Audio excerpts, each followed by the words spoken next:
Illustrierte Weihnachtslieder von Hans Glückstein. Wann emol 'n Feiertag in Sicht, e freie Stund tut winke, dann tut de Gottlieb Tannebaum gewöhnlich einer trinke. So auch am letzte Weihnachtsfest. Am Christabend gehe achte, dort dorgelt jo der Gottlieb heim, en Glanz im Gesicht, net sachte. Und johlt und singt wie grottevoll, tut ins Haus durchschlitze, O Tannebaum, du hast schön einer sitze.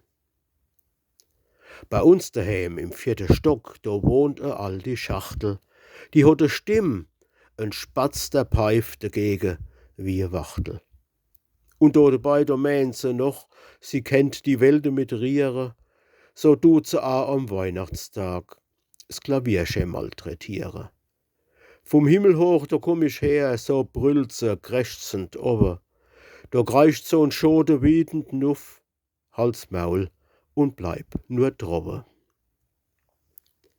Beim Registrator rappelt is Nachwuchs gar nicht selten, und es tut der Storch sich akkurat zum Weihnachtsfest anmelde. 3 Buben tut der Bese strick ins Kinderbettchen schmeiße, die andere hän jo sowieso kaum selber was zu beiße.